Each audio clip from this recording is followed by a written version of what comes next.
This month is not going according to plan.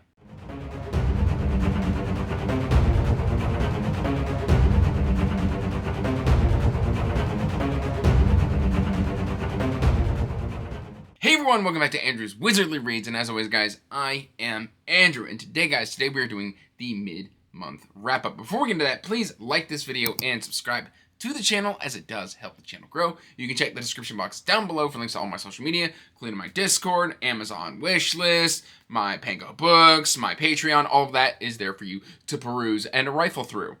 That said, guys, this month, like I said, is not going according to plan. It is my birthday month. I am turning 34 at the end of the month, and I had things I wanted to do, things that I was going to accomplish, and that's not quite going according to plan. I had a really great reading experience a couple days ago, actually, and like it put me into just complete book hangover. And ever since then, I've just been kind of reaching for anything that will possibly snap me out of this funk. And that is where the big change comes into, because I've been reading a lot of big books that I wasn't intending to read. Like big books. Like I'm not talking like, oh, it's 600. I'm talking like 1,000-page books. So let's start with what I have finished so far. I finished 4 books this month. I finished book number 6 in Thousand Li by Tao Wong. This is The Second Storm, and this is the end of Arc 2 in this series. I just saw on Twitter that Tao announced that book 12 will be coming out at the end of this year, and that's going to be the end of the series. So I am halfway through the series now. I have through book 10, so I'm anxiously waiting to get caught up on the series, so that I can then wrap up Tao Wong, or not Tao Wong's, Wu Ying's story. Wu Ying is the character, Tao Wong is the author. Really enjoyed this, great progression, and I like to see that we're taking some smart moves to progress Wu Ying in his cultivation. Good stuff in here. And I thought some good character moments and good character realizations as well.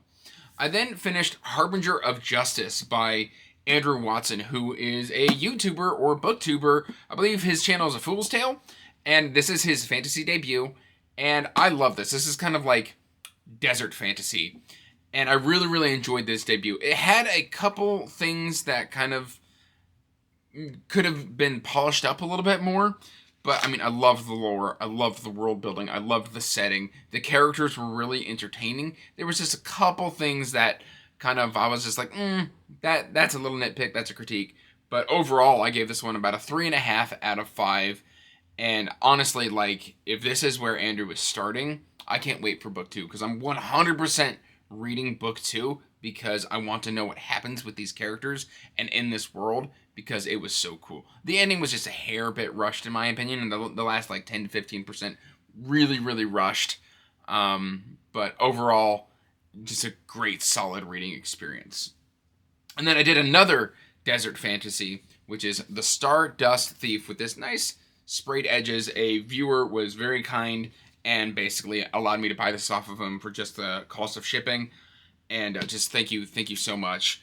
But yeah, I loved this book. I gave this one about a 4.5, 4 to 4.5 out of 5. I don't know where I'm kind of sitting with that, because it ends on, I don't want to say a cliffhanger, but it ends very much getting ready to lead into book 2, and I just learned that book 2 has been delayed, and that makes me very sad, because I really wanted to just jump straight into the sequel within the next couple months, because I saw the cover got revealed on Twitter, I think like sometime in mid last year, so I thought it was coming out soon.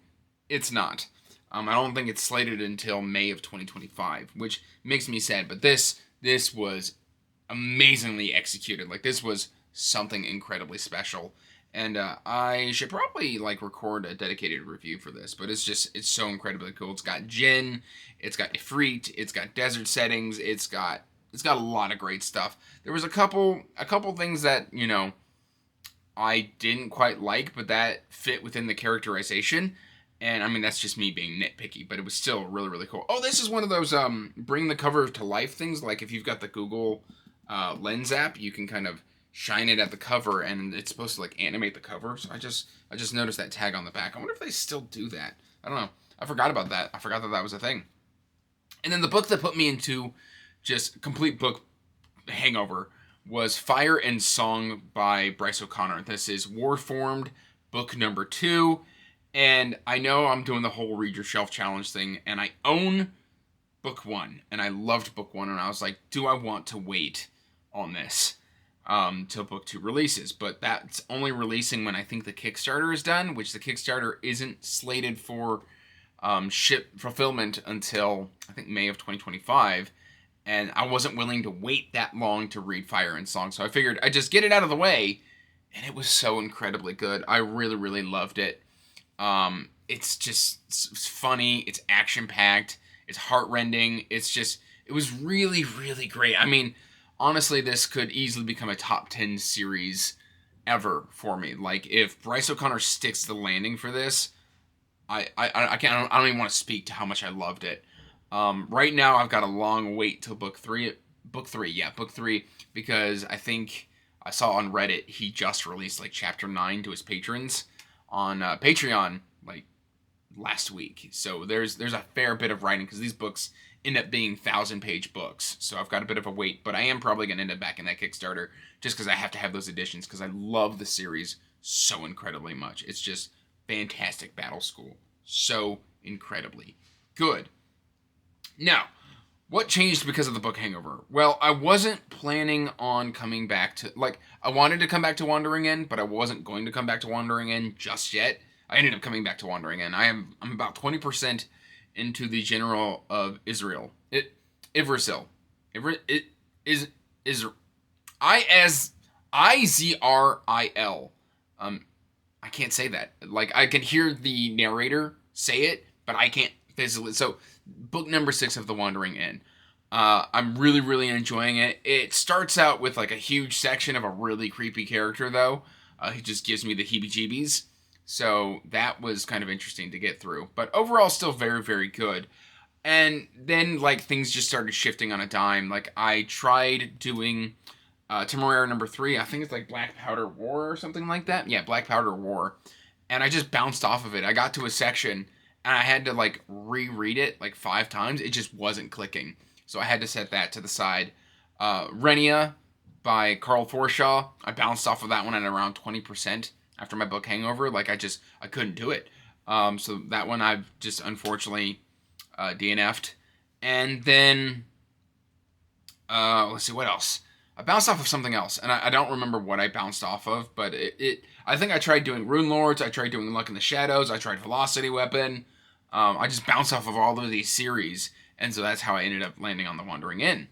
I'm still hoping to read Amara. Oh, there's a bookmark in here. Read Amara by L.L. McCrae here this month. The Blue Flames by Jacqueline Hagan. I'm still 30% into Ride Hell's Chasm. I'm hoping this one I will be resuming this month. I know that. It's just which one I will be kind of reading physically next now that I finished Harbinger of Justice, because that was my physical read. And that's kind of a toss-up right now. I've put it out to the patrons on Patreon late last night for them to choose between Noonshade and Wolves of Winter by Dan Jones. These are both book 2s. I've had them on the shelf for a while, and I just need to kind of dive in and figure out which one to read. I think right now my patrons are leaning more towards Wolves of Winter, so that's probably what's going to end up happening. Occasionally I just throw out to the patrons like, hey, help me decide what I'm going to read next. And then we'll just kind of see what happens. And then, of course, I am throwing in The White Wolf by David Gemmell. I'm also, like, hardcore fighting the urge to read another really thick book right now.